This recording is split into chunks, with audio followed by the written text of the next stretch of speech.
Iran గుండెకాయను కొట్టింది ఇప్పుడు Israel. Iran అణుకేంద్రాలపై big bomb వేసింది. నటాంజ్ అణుకేంద్రంపై అమెరికా ఇజ్రాయెల్ అటాక్ దిగిన పరిస్థితి. అణుకేంద్రంలో లీక్ అవుతోంది రేడియేషన్ అంటూ కూడా చర్చ జరుగుతోంది జోరుగా. న్యూక్లియర్ సైట్ పై దాడి జరిగినట్లు IAEAకి చెప్పుకొచ్చింది ఇరాన్ అంబాసిడర్. అవును, ఇంటర్నేషనల్ అటామిక్ ఎనర్జీ ఆర్గనైజేషన్ ఉంటుంది కదా, దానికి ఇరాన్ అంబాసిడర్ చెప్పుకొచ్చినట్టుగా తెలుస్తోంది. రేడియేషన్ లీకేజ్పై ఇప్పుడు అనుమానాలు వ్యక్తమవుతున్నాయి. రేడియేషన్ లీకేజ్పై చాలా నగరాలు ఇబ్బందికి గురే అవకాశం ఉంది. ఒకవేళ రేడియేషన్ లీక్ అయితే కనుక, కొనసాగితే కనుక చాలా నగరాలు ఇబ్బంది పడే అవకాశం ఉంది. దీంతో ఆ నగరాన్ని ఖాళీ చేయించాలంటూ కూడా IAEA చెప్పుకొచ్చింది. అంతర్జాతీయ అణు సంస్థగా మాట్లాడుకోవాలంటే న్యూక్లియర్ సైట్స్పై దాడులతో డేంజర్లో ఉంది ఇరాన్. దానికి సంబంధించిన బ్రేకింగ్ న్యూస్ చూస్తున్నారు. ఇరాన్ నటాంజ్ అణు కేంద్రానికి సంబంధించి ఆ విజువల్స్ మీరు చూడడం జరుగుతోంది. ఇరాన్ ఒకసారి ఇది హోల్డ్ చేసే ప్రయత్నం చేయండి. ఇరాన్ అణు కేంద్రం అలాగే వ్యూహాత్మక స్థావరాలు మీరు గమనిస్తే కనుక ఇస్ఫహాన్ యురేనియంకి సంబంధించి మాట్లాడుకున్న సందర్భం, యురేనియంకి సంబంధించి అక్కడ దాన్ని కన్సర్వేషన్ ఫెసిలిటీ అలాగే ముడి యురేనియంను వాయువుగా మారుస్తుంటారు ఇస్ఫహాన్ దగ్గర. దాంతోపాటు ఇంకొకటి మీరు గమనిస్తే ఇస్ఫహాన్ యురేనియం కన్వర్షన్ ఫెసిలిటీ అలాగే దాంతోపాటు హెవీ వాటర్ రియాక్టర్ గురించి కూడా అక్కడ మాట్లాడుకుంటుంటారు. ఇక ఈ నటాంజ్ గురించి మాట్లాడుకుంటే ఇది ఇరాన్కి గుండెకాయ లాంటిది. ఏకంగా ఇరాన్ అణుబాంబు తయారు చేయాలనుకుంటే దానికి అత్యంత కీలకమైన కార్యకలాపాలు జరిగేది ఇక్కడే. ఇందుకే ఎక్కడుంది? ఇరాన్లోని ఇస్ఫహాన్ ప్రావిన్స్లోని ఎడారి మధ్యలో నటాంజ్ అనే పట్టణానికి దగ్గరలో కేంద్రం ఉంటుంది. టెహ్రాన్కు దక్షిణంగా సుమారు 250 కిలోమీటర్ల దూరంలో ఉంటుంది. టెహ్రాన్ అంటే ఆ దేశ రాజధాని. ఇరాన్ ప్రధాన యురేనియం ఎన్రిచ్మెంట్ ప్లాంట్ ఇది. అంటే అణు ఇంధనాన్ని లేదా అణుబాంబుకు కావాల్సిన ముడి పదార్థాన్ని ఇక్కడే తయారు చేయడం జరుగుతూ ఉంటుంది. ఇక్కడ వేల సంఖ్యలో సెంట్రిఫ్యూజ్లు ఉంటాయి. ఇవి అత్యంత వేగంగా తిరుగుతూ యురేనియంను శుద్ధి చేస్తూ ఉంటాయి. సో ఇక్కడ దీని గురించి డీటెయిల్గా మాట్లాడుకుంటే ఈ కేంద్రాన్ని చూస్తే పైకి కొన్ని భవనాలు మాత్రమే కనిపిస్తాయి, కానీ అసలు పని అంతా భూగర్భంలో అంటే అండర్ గ్రౌండ్లో జరుగుతూ ఉంటుంది. ఎయిర్ స్ట్రైక్స్ నుంచి రక్షించుకోవడానికి సుమారు 25 అడుగుల లోతులో 8 లీటర్ల మందపాటి కాంక్రీట్ గోడలతో ఈ ప్లాంట్ని నిర్మించడం జరిగింది. దీని చుట్టూ ఇరాన్ చాలా అత్యంత శక్తివంతమైన యాంటీ ఎయిర్ క్రాఫ్ట్ గన్స్ని అండ్ మిజైల్ డిఫెన్స్ సిస్టమ్ని కూడా ఏర్పాటు చేసింది కూడా. కానీ ఇక్కడ స్టక్స్నెట్ సైబర్ దాడి జరిగింది, ప్రపంచంలో చరిత్రలో కీలకం. అది కూడా 2010లో. ఆ తర్వాత దాని గురించి మాట్లాడుకుంటే ఇజ్రాయెల్ దాడి చేసింది. ఇజ్రాయెల్ గూఢచార సంస్థ కింద మాట్లాడుకునే మొసాద్ నటాంజ్ను ప్రధాన టార్గెట్గా పెట్టుకుంది. 2020 జూలైలో అడ్వాన్స్డ్ సెంట్రిఫ్యూజ్ అసెంబ్లీ హాల్లో భారీ పేలుడు జరిగినప్పుడు 2021 ఏప్రిల్లో ప్లాంట్లోని పవర్ గ్రిడ్లో పేలుడు సంభవించి అణుశుద్ధి ప్రక్రియ కొన్ని నెలల పాటు సంభవించకపోయింది. ఇది మొసాద్ పని అంటూ ఇరాన్ ఆరోపించింది. ఇప్పుడు కొత్త సరంగు కూడా తవ్వుకుంది. ఇజ్రాయెల్ అమెరికా దగ్గర ఉన్న బంకర్ బస్టర్ బాంబులకు కూడా అందనంత లోతులో ఇరాన్ కొత్త నిర్మాణాలను చేపడుతోందంటే అర్థం చేసుకోవచ్చు. శాటిలైట్ చిత్రాల ప్రకారం నటాంజ్ దగ్గరలోని జాగ్రోస్ పర్వతాల లోపల చాలా లోతుగా కొత్త టనల్స్ను ఇరాన్ తవ్వుతోంది. ఇది పూర్తయితే ఎయిర్ స్ట్రైక్ కూడా చేసినా విధ్వంసం జరగలేనంత లోపలికి వెళ్ళే అవకాశం ఉంటుంది అంటూ కూడా మాట్లాడుకున్న సందర్భం. సో ఇప్పుడు దీన్ని టార్గెట్ చేసుకొచ్చింది. అయితే ఇక్కడ టార్గెట్ చేయడంతో ప్రస్తుతం రేడియేషన్ లీక్ అవుతోంది అనేది ఇరాన్ అంబాసిడర్ చెప్పుకొచ్చిన మాట. ఇది మనమంటోంది కాదు, ఇరాన్ అంబాసిడర్ చెబుతున్న మాట. అయితే ఇదే అంశం మీద IAEA కూడా రియాక్ట్ అయింది. IAEA ఏముంటోంది ఒకసారి డీటెయిల్గా తెలుసుకునే ప్రయత్నం చేద్దాం. ఆ తర్వాత ఇన్ డీటెయిల్గా మాట్లాడుకుందాం. IAEA international atomic energy agency ఏముంటోంది ఒకసారి చూద్దాం.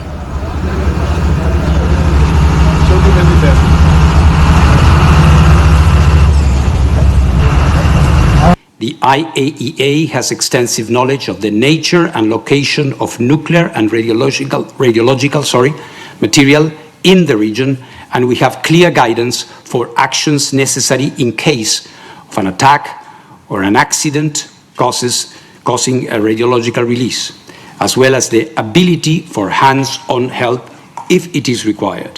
Let me underline that the situation today is very concerning.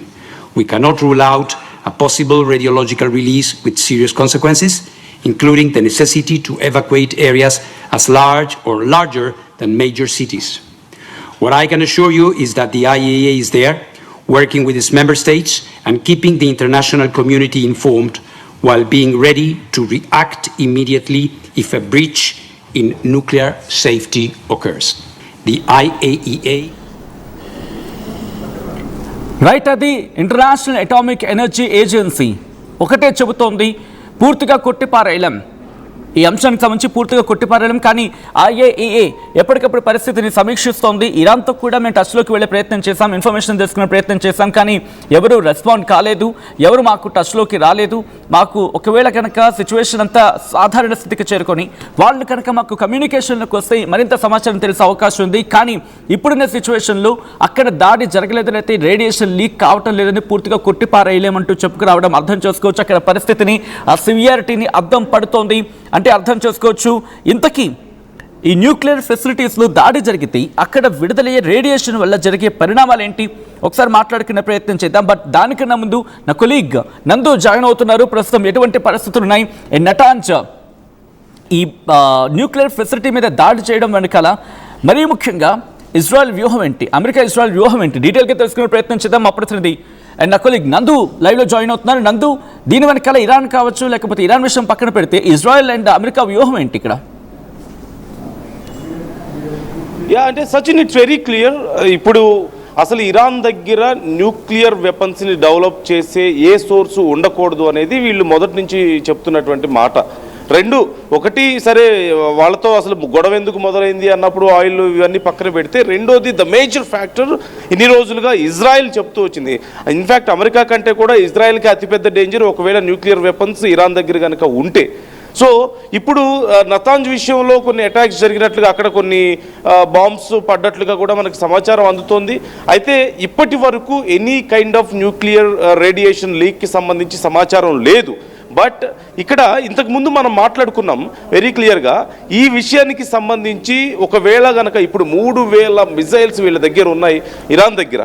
ఇప్పుడు మిజైల్స్ లెవెల్స్ని దాటిపోతే వాళ్ళు ఏదో డూ ఆర్ డై అనే స్టేజ్లో ఉన్నారు. కాబట్టి ఒకవేళ ఇంతకు మించి ఇంకా భయంకరమైన దాడులు చేయాలి అని గనక ఒకవేళ నిర్ణయం తీసుకుంటే, ఇన్ కేసు వాళ్ళ దగ్గర ఏమైనా న్యూక్లియర్ వెపన్స్ ఉన్నాయా అన్న కోణంలో ఇప్పుడు కొన్ని ఏజెన్సీస్ వర్క్ చేస్తున్నట్లుగా తెలుస్తుంది. ఇప్పుడే ఇజ్రాయెల్కి సంబంధించినటువంటి, ఇజ్రాయెల్ అండ్ అమెరికాకి సంబంధించినటువంటి ఏజెన్సీస్, సీక్రెట్ ఏజెన్సీస్ వీటి మీద వర్క్ చేస్తున్నట్లుగా కూడా తెలుస్తోంది. అలాగే వాళ్ళ దగ్గర ఉన్నటువంటి ఈ యురేనియం నిల్వల్ని కూడా తరలించాలన్న ఆలోచనలో ఇప్పుడు మనకి ఇజ్రాయెల్ ఉన్నట్లుగా మనకి సమాచారం అందుతోంది. అయితే నిజంగా ఇరాన్ దగ్గర వెపన్ గ్రేడ్ యురేనియం డెవలప్ అయి ఉందా అంటే లేదు. 60% వరకు వాళ్ళు డెవలప్ చేశారని చెప్తున్నారు. కానీ గతంలో యుద్ధం జరిగిన తర్వాత ఇరాన్ వాళ్ళ దగ్గర ఉన్నటువంటి యురేనియంని మొత్తం కూడా, యురేనియం అండ్ ప్లూటోనియం మొత్తం నిల్వలన్నింటినీ కూడా స్ప్రెడ్ చేసింది. కంట్రీ మొత్తంలో చాలా ప్రాంతాలకి, కొన్ని సీక్రెట్ ప్లేసెస్కి స్ప్రెడ్ చేసినట్లుగా మనకు తెలుస్తుంది. అండ్ వాటిని ఏ రకమైనటువంటి రాడార్స్కి దొరకకుండా, ఈవెన్ దో బస్టర్స్ని రంగంలోకి దింపినప్పటికీ, B-2 బాంబర్స్ లాంటివి రంగంలోకి దిగినప్పటికీ కూడా బ్రేక్ చేసి వెళ్లకుండా ఆల్మోస్ట్ 40 మీటర్స్ వరకు కూడా, అంటే ఒక 20 మీటర్స్ వరకు కాంక్రీట్, దానిపైన మళ్ళీ 15 to 20 మీటర్స్ మట్టిని పోసి వాళ్ళ మొత్తం సెక్యూర్ చేసుకున్నారు అంటూ కొన్ని వార్తలు వచ్చాయి. బట్ ఇన్ఫ్యాక్ట్ కొన్ని రకాల కొంత సమాచారం ప్రకారం, కొన్ని సోర్సెస్ ప్రకారం చూస్తే వీటన్నిటినీ కూడా, అంటే వీళ్ళ దగ్గర ఇంతకుముందు మన ఫోర్డో, నతాంజ్ ఇలా చెప్పుకునేవాళ్ళం, ఒక 2-3 మెయిన్ ప్లేసెస్ని మనం చెప్పుకునేవాళ్ళం. But as per some sources వీళ్ళు, ఇరాన్ ఏం చేసిందంటే దీన్నన్నింటినీ కూడా, వాళ్ళ దగ్గర ఉన్నటువంటి యురేనియం సోర్స్ అన్నిటినీ కూడా చిన్న చిన్న సెంటర్స్గా డివైడ్ చేసిందంట. అంటే దేశంలో చాలా ప్రాంతాల్లో యురేనియం స్టోర్స్ని వాళ్ళు అక్యుములేట్ చేసుకున్నారు, పెట్టుకున్నారు అంటూ కూడా మనకు సమాచారం అందుతోంది. ఈ నేపథ్యంలో ఇప్పుడు అనేక చోట్ల దాడులు జరుగుతున్న నేపథ్యంలో ఇప్పుడు నతాంజ్ మీద దాడి జరిగినట్లుగా మనకు తెలుస్తోంది. అక్కడ ఏమైనా లీకేజ్ ఉందా లేదా అనే దానికి సంబంధించి కూడా కొంత ఆందోళన వ్యక్తం అవుతుంది. At the same time Iran ఒకవేళ ఈ యురేనియంని కానీ, వాళ్ళ దగ్గర ఉన్నటువంటి ఈ వెపన్ గ్రేడ్ యురేనియంని ఒకవేళ ఇంకేదైనా పద్ధతిలో ఉపయోగిస్తారా అనే కోణంలో కూడా కొంత అనుమానాలు వ్యక్తం చేస్తున్నట్లుగా తెలుస్తుంది. నిజంగా ఆ స్థాయికి వెళ్తుందా ఇరాన్? వాళ్ళ దగ్గర రెడీగా ఉంటే మాత్రం చెప్పలేం. If they really have it ready, weapon గ్రేడ్లో వాళ్ళ దగ్గర రెడీ అంటే, మనకున్న సమాచారం ప్రకారం 60% అని విన్నాము. కానీ వెపన్ గ్రేడ్ వరకు కనుక రెడీగా ఉంటే they are ready to use it అన్నట్లుగా కూడా వాళ్ళ మెంటాలిటీ ఇప్పుడు కనిపిస్తోంది మనకి. ఎందుకంటే మనం డిస్కస్ చేసాం ఆల్రెడీ, డూ ఆర్ డై సిచ్యువేషన్లో ఉన్నారు, ఎంతకైనా తెగించే సిచ్యువేషన్లో ఉన్నారు. It's very unclear. ఈ విషయంలో ఇప్పుడున్నటువంటి సమాచారం అయితే చాలా అన్క్లియర్గా ఉంది. అట్ ద సేమ్ టైం మనం కొట్టి పారేయలేం. దీనికి సంబంధించి ఈ విషయంలో ఉన్నటువంటి డేంజర్ని, రిస్క్ ఫ్యాక్టర్ని మనం కొట్టి పారేసే పరిస్థితుల్లో కూడా లేవు. ఏ క్షణంలో ఏదైనా జరగవచ్చు అంటూ సమాచారం అందుతోంది. సోఫార్ ఇప్పటికైతే యుఎస్ నుంచి ఇప్పటికే కొన్ని సర్వీసెస్ దీని మీద స్పెసిఫిక్గా వర్క్ చేస్తున్నాయట. ఇప్పుడు వార్ మొదలు పెట్టక ముందు నుంచే ఎక్కడెక్కడ వీళ్ళు స్ప్రెడ్ చేసుకున్నారు, చిన్న చిన్న సెంటర్స్గా ఏర్పాటు చేసుకున్నారంటూ తెలుస్తుంది చాలా భాగాల్లో. సో ఆ సెంటర్స్ని ఐడెంటిఫై చేసే పనిలో ఉన్నారు. ఒకవేళ పొరపాటున ఈ వార్ జరుగుతున్న సమయంలో అక్కడ ఏదైనా డిస్టర్బ్ అయినా కానీ చాలా పెద్ద లాస్ అవుతుంది. కాబట్టి they are trying to taking care of, and వాళ్ళదంతా కూడా ఎక్వైర్ చేయాలని, అంటే దాని అంతటినీ కూడా ఇరాన్ దగ్గర నుంచి లాక్కునే పనిలో ఉన్న ప్లాన్లో కూడా ఉన్నారంటూ తెలుస్తుంది. It's very much confused and unclear situation ఈ విషయానికి వచ్చేసరికి. But we can't deny the risk factor. ఇక్కడ ఈ ఒక్క విషయం అయితే ఖచ్చితంగా మనం చెప్పుకోవాలి. ఒకవేళ వీళ్ళు చేసిన దాడుల్లో అక్కడ ఏదైనా రేడియేషన్ లీక్ అయ్యే ఛాన్సెస్ ఉన్నాయి. లేదు అంటే ఇరానే ఇప్పుడున్నటువంటి ఈ ఇంత గందరగోళ సిచ్యువేషన్, ఇంత భయంకరమైనటువంటి యుద్ధ వాతావరణంలో వాళ్ళకి ఆప్షన్స్ లేకపోతే they are ready to use it if they have ready అన్న కండిషన్ కూడా ఉంది. సచిన్, మనం కొంచెం క్లిష్టంగానే ఉంది ఈ విషయంలో మనం ఎగ్జాక్ట్గా చెప్పడం. But still there is a risk factor. ఇంతవరకు అయితే మనం చెప్పగలుగుతాం ఖచ్చితంగా. ఆల్రెడీ ఒక్కసారి మీ లైన్లో ఉండే ప్రయత్నం చేయండి నందు. ఎందుకంటే కనుక ఒకవేళ ఇక్కడ ఇంటర్నేషనల్ అటామిక్ ఎనర్జీ ఏజెన్సీ చెప్తున్న దాని ప్రకారం ఒకవేళ ఎక్కడ కొట్టిపారేయట్లేదు, అంటే దాడి జరగలేదనో లేకపోతే రేడియేషన్ లీక్ కావటం లేదో అని చెప్పి అక్కడ కొట్టిపారేయట్లేదు. జరుగుండొచ్చు, జరిగే అవకాశాన్ని కూడా పూర్తిగా కొట్టిపారేయలేమంటూ చెప్పుకురావడం మనకు తావిస్తోంది. ఒకవేళ అదే జరిగితే ఏం జరిగే అవకాశం ఉంటుంది? ఎందుకంటే ఎప్పుడైతే పేలుడు జరిగే అవకాశం ఉంటుంది, మరి ముఖ్యంగా అణుకేంద్రంపై దాడి జరిగితే సంభవించే ప్రధానమైన పరిణామాల్లో ముఖ్యంగా అక్కడ వినిపించేది భారీ పేలుడు సంభవించే అవకాశం ఉంటుంది. మొదట భారీ విస్ఫోటనం జరిగే అవకాశం ఉంటుంది.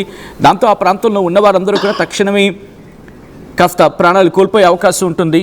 దాంతోపాటు అక్యూట్ రేడియేషన్ సిండ్రోమ్ బారిన పడే అవకాశం ఉంది. పేలుడు కేంద్రానికి దగ్గరలో ఉండి బతికి బయటపడ్డ వారిలో అధిక మోతాదులో రేడియేషన్ సోకుతుంది. దీనివల్ల వాళ్ళకి వాంతులు, విరోచనాలు, చర్మం మీద సమస్యలు, రక్త కణాలు కాస్త ఇబ్బంది కావడం, ఇటువంటి పరిణామాలు ఉండే అవకాశం ఉందని చెప్పి వీళ్ళకి చికిత్స అందించిన కొన్ని రోజుల్లోనే వాళ్ళు చనిపోయే ప్రమాదం ఉంటుందని కూడా మాట్లాడుకునే క్రమం. గుర్తుంటే కనుక రేడియో ధార్మిక ఫాల్అవుట్ అంటారు, రేడియో యాక్టివ్ ఫాల్అవుట్ అంటారు. ఇది అత్యంత ప్రమాదకరమైన దశ. అంటే పేలుడు కారణంగా అక్కడున్న అణు ఇంధనం, దాంతోపాటు అక్కడ విష వాయువులు అంటే విష పదార్థాలు అక్కడ మొత్తం ఎన్విరాన్మెంట్లో కలిసిపోతాయి, గాలిలో కలిసిపోతాయి. దీంతో ఏమవుతుంది, ఆ గాలి మనం ఎటు వీస్తే అటు ప్రయాణిస్తే అటు ఇబ్బందికర వాతావరణం గురే అవకాశం ఉంటుంది. ఇది వర్ష రూపంలో అంటే బ్లాక్ రెయిన్ రూపంలో కిందకు వచ్చే అవకాశం ఉంటుంది. ఆ కిందకు వచ్చినప్పుడు నీటి వనరులు కావచ్చు, లేకపోతే పంటలు కావచ్చు, ఇళ్లలో రేడియేషన్ సోకే అవకాశం ఉంటుంది. ఇటువంటి ప్రమాదాలు జరిగే అవకాశం కూడా ఉందని చెప్పుకోవడంలో ఎటువంటి అతిశయోక్తి లేదు. అట్ ద సేమ్ టైం గాలిలో ఇది మర్జ్ అవ్వడం వల్ల, గాలిలో కలిసిపోవడం వల్ల కొన్ని కిలోమీటర్ల వరకు విస్తరించే అవకాశం ఉంది. కొన్ని సందర్భాల్లో చెన్నబోల్ ప్రమాదం గురించి మాట్లాడుకున్నట్టుగా పక్క దేశాలకు కూడా ఇది ప్రభావితం చేసే అవకాశం ఉంటుంది. అంటే కేవలం ఇరాన్కి మాత్రమే పరిమితమయ్యే అవకాశం అంటే కనుక నో, నాట్ ఎట్ ఆల్. పక్క దేశాలకు సంబంధించి అంటే కాస్త ఆఫ్ఘనిస్తాన్ ఉంది, దాంతోపాటు ఇటు బ్యాక్ సైడ్ వెళ్ళినప్పుడు మిగిలిన దేశాలకు సంబంధించి వాళ్ళకి ప్రమాదం ఉంది. గల్ఫ్ దేశాలు కూడా ఎందుకంటే పక్కనే ఉన్నాయి, వాటికి కూడా ప్రమాదం తలెత్తే అవకాశం ఉంది. దాంతోపాటు రేడియేషన్ ప్రభావం వెంటనే తెలియకపోయినా కొన్నేళ్ల తర్వాత బయటపడే అవకాశం ఉంటుంది. సో ఇలా అనేక రకాల ప్రమాదాలు జరిగే అవకాశం ఉంది, అనేక రకాల సమస్యలు తలెత్తే అవకాశం ఉంది. కానీ ఇప్పుడు నటాజ్ను ఎవ్వరూ టచ్ చేసే అవకాశం ఉందా అంటే అమెరికా దాంతోపాటు ఇజ్రాయెల్ నటాజ్ను లేపేస్తామంటోంది. అండ్ ఇంతకీ అక్కడ యురేనియం మరి ముఖ్యంగా అణుకేంద్రంగా మాట్లాడుకున్న సందర్భంలో అటువంటి అంటే న్యూక్లియర్ ఫెసిలిటీస్గా మాట్లాడుకున్న సందర్భంలో అక్కడ ఇంతకీ వాటిని ఉంచడం జరిగిందా? ఇప్పటికే మాట్లాడుకున్న సందర్భం అక్కడి నుంచి తరలించేశారని చెప్పి మరి నిజంగా తరలించడం జరిగిందా లేకపోతే ఇంకా ఉన్నాయా? సో ఒకవేళ ఇది ఎక్కడ కంటిన్యూ అయితే అమెరికా ఏం చేసే అవకాశం ఉంది? మీకు గుర్తుంటే కనుక ఈ న్యూక్లియర్ అంశం మీదే కదా ఇటు ఇరాన్కి, అమెరికాకి, ఇజ్రాయెల్కి మధ్య జరుగుతున్న ఇష్యూ. మీరేమో న్యూక్లియర్ ప్రోగ్రామ్ పూర్తిగా ఆపేయండి చెప్పి అమెరికా బెట్టి చేస్తోంది. లేదు మేము ఆపేదా లేదంటూ ఇక్కడ వీళ్ళు బెట్టి చేస్తూ కూర్చున్నారు. ఇప్పుడు ఇరాన్ ఏం చేసే అవకాశం ఉంది? డీటెయిల్గా మాట్లాడుకునే ప్రయత్నం చేద్దాం. మా ప్రతినిధి నా కొలీగ్ నందు లైవ్లో జాయిన్ అవుతున్నారు. నందు, ప్రెసెంట్ ఒకవేళ న్యూక్లియర్ అటాక్ అనేది కనుక నిజమయ్యి రేడియేషన్ లీకే అనేది కనుక వార్త బయటకు వస్తాయి, కెన్ వీ థింక్ ఇరాన్ కాస్త డౌన్ అయ్యే అవకాశం ఉందా? ఇరాన్ కాస్త భయపడే అవకాశం ఉందా? దారికి వచ్చే అవకాశం ఉందా అమెరికాకి? రాకూడదనే మనం కోరుకుందాం. ఎందుకంటే ఒకవేళ అది వస్తే ఇంతకుముందు మీరు చెప్పినట్లుగా దాని పర్యవసానాలు చాలా భయంకరంగా ఉంటాయి. ఇది కేవలం ఇప్పుడున్న వాళ్ళు మాత్రమే కాదు, కొన్ని భవిష్యత్ దశాబ్దాలు ఈవెన్ శతాబ్ద కాలం కంటే ఎక్కువగా కూడా రేడియేషన్ కొన్ని చోట్ల అంటే ఇంటెన్సిటీని బట్టి దాని తీవ్రతను బట్టి ఇంపాక్ట్ చూపిస్తూ ఉంటుంది. మనం ఇప్పటికీ జపాన్లో ఇంపాక్ట్ చూస్తూనే ఉన్నాం. సో ఎనీవే ఇప్పుడు అసలు అక్కడ యురేనియం నిల్వలు ఉన్నాయా లేదా అనేది ఒక ప్రశ్న. ఒకవేళ లీక్ అయితే ఏంటి పరిస్థితి అనేది మరొక ప్రశ్న. ఒకవేళ కనుక ఏదైనా రేడియేషన్ లీక్ అయింది అంటే వార్ విల్ బి ఓవర్, అందులో ఎలాంటి డౌట్ లేదు. ఎందుకంటే it's not easy to bear that loss. అంటే ఏ స్థాయిలో లీక్ అయింది అనేది కూడా డిపెండ్ అయి ఉంటుంది. కొద్దిపాటి లీకేజ్ కూడా కొన్ని వందల కిలోమీటర్ల వరకు ప్రభావం చూపించే అవకాశం ఉంటుంది. అండ్ ఒకవేళ కనుక మేజర్ లీక్ కనుక జరిగింది అంటే it's over, war is over. అంటే ఇన్ఫ్యాక్ట్ ఇక్కడ కొద్దిపాటి లీక్ అయినా సరే ఖచ్చితంగా వార్ అయిపోయినట్లే. అక్కడ అంతర్జాతీయ సమాజం భయంకరమైనటువంటి ప్యానిక్ గురవుతుంది. ఖచ్చితంగా మీరు చెప్పినట్లుగా అన్ని సంస్థలు ఇప్పుడు ఆ విషయం మీద వర్క్ చేస్తాయి. And there will be no chance of war, అక్కడితో ఆగిపోయే అవకాశం ఉంటుంది. ఇప్పుడు వార్ అనేది వాళ్ళ సెల్ఫ్ డిఫెన్స్లో ఒక భాగం అవుతుంది.